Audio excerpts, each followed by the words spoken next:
ہمیں اپنے اطراف کی طرف بھی دیکھنا چاہیے، ہمیں اپنے اطراف کی طرف بھی دیکھنا چاہیے۔ وہ اس طرح میں بھی دیکھوں، آپ بھی دیکھیں کہ کئی ہمارے ایسے اس وقت بھی روزہ دار جو گھروں میں سفید پوش ہیں کہ جنہیں فروٹ بھی نصیب نہیں ہوتا۔ آپ جانتے ہیں کہ دیگر ممالک میں جب ان کے ایونٹ آتے، جب ان کے تہوار آتے تو چیزوں کی قیمتیں گھٹ جاتی ہیں، چیزوں کی قیمتیں کم کر دیتے، اور مسلمانوں کا یہ حال ہے کہ مجھے کسی نے بتایا کہ مولانا صاحب یہاں تو 15 شعبان کو جو ہم نے روزہ رکھا تو اسی دن سے 250 روپے جو ہے وہ درجن کیلے ہو گئے، 200 روپے درجن کیلے، اور ماہ رمضان میں تو کیلے تو میں کہتا ہوں بالکل میلے ایسے پرانے اٹھا کر آپ خود دیکھ لیجئے گا، اگر میری بات آپ کو سمجھ میں نہ آئے وہ کیلے آپ ایک دن بھی نہیں رکھ سکتے،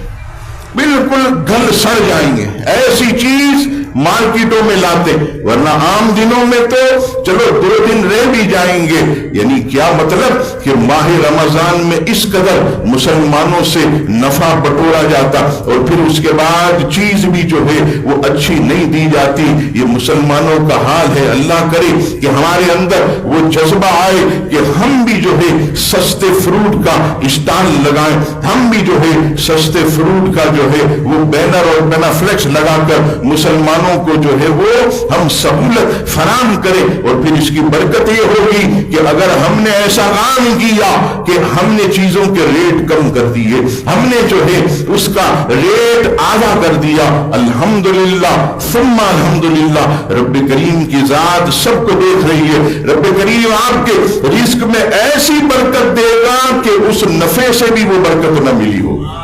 یہ صرف نیتوں پر منحصر ہے کہ اگر ہم اپنی اپنی جگہ پر جس منصب پر بھی ہیں، ہماری راشن کی دکان ہے، ہم اپنے حساب سے، کپڑے کی دکان ہے وہاں پر اپنے حساب سے، ہم اگر فروٹ بیچتے ہیں تو اپنے حساب سے اس میں کمی کریں، مسلمانوں کے لیے خیر خواہی کا جو ہے وہ مظاہرہ کریں۔ اب آئیے عزیزان گرامی، میں عرض کر رہا تھا کہ ہم اپنے افطار میں کچھ کمی کر کے، یعنی جہاں ہم 5-5 10 آئٹمیں افطار میں کھاتے ہیں وہاں پر اپنے غریب رشتہ داروں کے پاس جو ہے ان پر بھی نظر کر لے اور انہیں بھی جو ہے کچھ نہ کچھ فروٹ وغیرہ خاموشی سے پہنچا دے، انہیں بھی جو ہے کچھ نہ کچھ چیزیں خاموشی سے ہم جا کر پہنچا دیں تاکہ وہ بھی پیٹ بھر کر افطار کرے، اور افطار کرنے کے بعد اگر وہ دعا نہ بھی دے، لوگ کہتے ہیں مولانا صاحب جو ہے وہ کسی کی دعا نکلے گی، میں نے کہا تم توقع کیوں رکھتے ہو کسی کی دعا نکلے گی؟